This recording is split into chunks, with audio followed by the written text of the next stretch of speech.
मंडळी, हे आहे पनीर चीज सँडविच।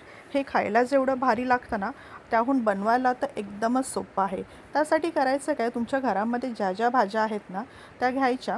आता इथे माझ्याकडे पिवळी शिमला मिरची होती, लाल शिमला मिरची होती, गाजर होतं। त्या भाज्या ज्या आहेत ना मी एकदम बारीक बारीक चॉप करून घेतलेल्या आहेत।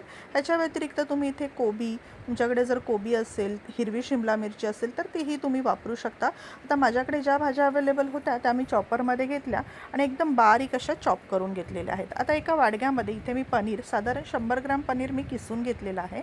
त्यामध्ये 1 ते 2 टेबलस्पून मेयोनीज टाकलेला आहे।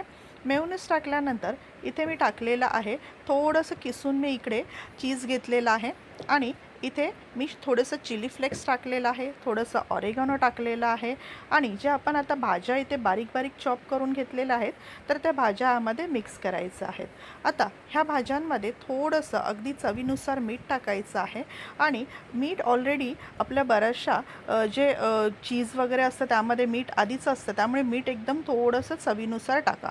आता 2 ब्रेडचे स्लाइस घेतलेले आहेत, त्यामध्ये हिरवी मिरचीची जी ही चटणी आहे, कोथिंबीर, मिरची आणि थोडंसं लसूण, ह्यामध्ये थोडंसं लिंबू पिळून ही हिरव्या मिरचीची जी चटणी आहे कोथिंबीरीची बनवून घेतलेली आहे, ती थोडीशी इथे एका ब्रेडवरती लावून घ्यायची आहे।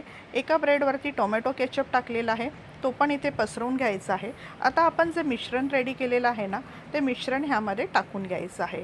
तर आता हे मिश्रण एका ब्रेडवरती सेट करायचं पूर्णपणे आणि मस्तपैकी आपल्याला हे बघा, एका ब्रेडवरती एका स्लाइसवरती मी हे लावून घेतलेलं आहे आणि दुसरा जो स्लाइस आहे टोमॅटो केचप लावलेला तो त्याच्यावरती टाकायचा आहे।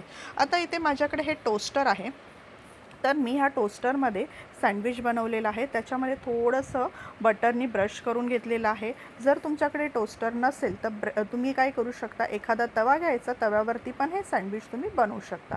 आता जे आपण इथे सँडविच रेडी केलेलं आहे त्याच्या वरतून पण मी थोडंसं बटरचा एक ब्रश फिरवलेला आहे। आता ह्या टोस्टरमध्ये हे सँडविच टाकायचं, टोस्टर बंद करायचा, त्याला कडी लावायची आणि मस्तपैकी आपल्याला हे टोस्ट करून घ्यायचं आहे। एकदम बारीक गॅसवरती, लक्षात घ्या हे टोस्ट करायचं नाही तर पटकन जळण्याची शक्यता असते। आता एका साईडने मस्तपैकी टोस्ट झालं की दुसऱ्या साईडने करायचं।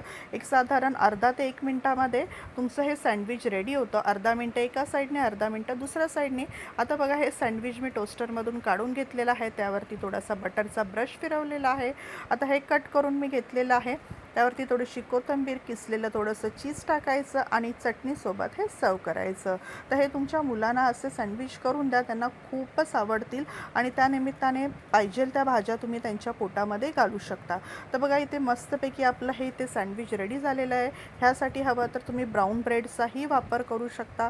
रेसिपी आवडली असेल तर आपल्या चॅनलला सबस्क्राईब करायला विसरू नका। धन्यवाद।